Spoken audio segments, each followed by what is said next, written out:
¿Alguna vez han escuchado hablar sobre mercado y economía de mercado? Muy bien. ¿Cuál es su relación? ¿Cuál es su uso? ¿Cuáles sus componentes? ¿Cuál es su importancia en el mercado? ¿Por qué se menciona en el mercado? ¿Cuál es su cálculo, su brújula? Todo eso lo voy a ir mencionando más adelante, les voy a dar a conocer más adelante. Eh, Me presento, mi nombre es Karina Miranda Roxana Taiperechu, estudiante de la Universidad sede Suchitepeques. Udeo.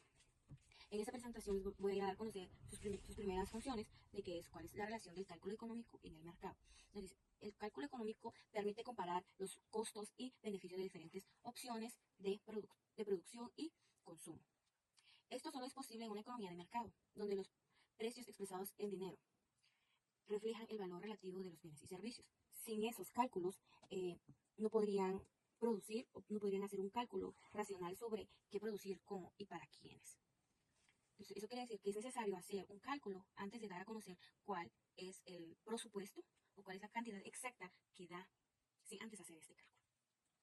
Vamos a ir con la otra, que es el uso del dinero de origen a un modo de intercambio que se conoce como intercambio indirecto. Requiere una economía basada en el mercado, el uso de dinero. Sí, en esto vamos a ir hablando sobre dinero, bienes y servicios. Si el uso de dinero es característico de una economía de mercado, en el intercambio indirecto las personas no intercambian bienes directamente, sino que hacen trueque, sino que usan el dinero como intercambio. Esto facilita el comercio, hace posible el cálculo económico y permite a la economía que funcione de manera más eficiente. ¿Por qué trueque? ¿Por qué hacen intercambio indirecto? Esto quiere decir que las personas hacen intercambio indirecto. Por ejemplo, si yo tengo una gallina y la persona produce leche o tiene leche, lo que yo hago es ofrecerle a mi gallina, le digo, mire, eh, usted, señor, me podría dar leche y yo le voy a dar esta gallina. Entonces, el señor me dice, está bien, hagamos trueque. Él me va a dar leche, yo le voy a dar mi gallina.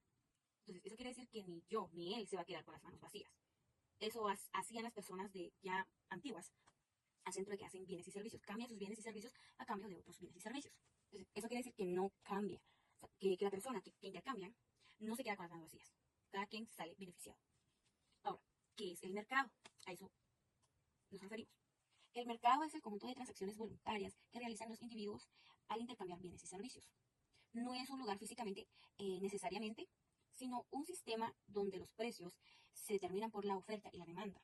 Es una red de interacciones entre compradores y vendedores. Eso quiere decir no, que es una red entre compradores y vendedores. La persona llega a comprar con los vendedores. Obviamente esta persona que es el comprador no puede ir a traer solo el producto. Digamos, compra una caja de huevo, eso no quiere decir que la persona no tiene que dejarle dinero a cambio de su negocio, o sea, de su producto. Entonces, obviamente que el comprador le tiene que pagar al vendedor para poder obtener lo que es su caja de huevos. Eso quiere decir que ahí cambian también lo que es sus bienes y servicios. Ahora nos dice, ¿qué es la economía pura de mercado? Es un sistema económico en el que todas las decisiones sobre producción, consumo y precios son tomados libremente por los individuos a través del mercado, sin intercambio del Estado. No existe controles gubernamentales, subsidios ni regulaciones. Todo se basa en la propiedad privada y en las competencias. ¿Por qué? Porque muchas veces hemos visto cómo las personas tienen su casita, hacen su local, ponen su negocio. El vecino ve eso, hace lo mismo, lo copia. Entonces ahí hacen una competencia, quién vende más, quién vende menos, quién vende más, quién vende menos. Entonces así es como sucesivamente va a ir intercalando lo que son sus negocios. No es necesariamente que tenga que mencionar al gobierno en ese caso, porque el cálculo económico es la brújula que guía al hombre cuando se lanza a producir. Bueno, porque le permite decidir qué bienes producir, en qué cantidad, con qué recursos y para quién. Entonces, gracias a este cálculo económico basado en precios de mercado, el productor puede orientarse y evitar desperdiciar recursos. Sin este cálculo, estaría actuando a ciegas, sin saber si su producción será útil o variable. Eso quiere decir que si esta persona pone un negocio de llantas, sin hacer un cálculo, sin ver si va a funcionar, si no va a funcionar, si se va a vender, si no se va a vender, dependiendo del área donde ponga su venta de llantas. Eh, entonces, si esta persona no hace lo que la economía manda a hacer, entonces creo que no le funcionaría su negocio. Si lo pone en un área donde no haya casas, donde no pasan carros, donde no pasan motocicletas, camiones, entonces obviamente no puede vender, no vendería sus llantas. Entonces, ¿a qué nos vamos? También el mercado habla sobre la mayoría de la gente que trabaja, obtiene un sueldo. En ese sueldo, lo que hace es comprar necesidades. La mayoría de la gente, acá tenemos un ejemplo, del 60% gasta en sus necesidades, en sus deseos, el 40%, el ahorro del 0%. Claro. ¿Por qué? Porque compra cosas innecesarias, comida rápida, sus deseos gasta en 40%, y compra un teléfono de último modelo, un carro de último modelo, y que ahorro nada. En cambio, la gente con educación financiera, su sueldo gasta en necesidades el 50%, ahí abajo 10%, sus deseos en 30%, sus ahorros en 20%. La gente normal lo que hace es no ahorrar 0%, pero la gente con educación financiera, su ahorro es del 20%. Entonces, ahí estas personas miran su presupuesto para poder tener lo que es sus necesidades, su presupuesto para poder producirlo, poder ir a dar a conocer lo que es su producción, lo que invierte en hacer su negocio.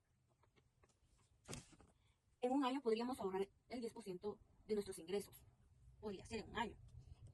En 2 años, crear un fondo de emergencias.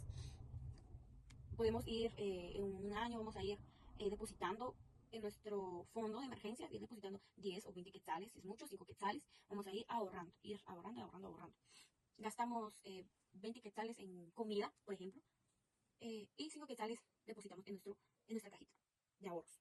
Y ahí invertir, cuando ya vemos que ya tenemos el presupuesto ya grande, ahí podríamos invertir en un negocio, ir invirtiendo. Porque si solo ahorramos y luego de ese ahorro compramos cosas innecesarias, considero que estaríamos haciendo muy mal. Por eso es que mucha gente tenemos un cerebro pobre. No hay gente aquí pobre, todos somos millonarios. La cosa es que tenemos una mente pobre.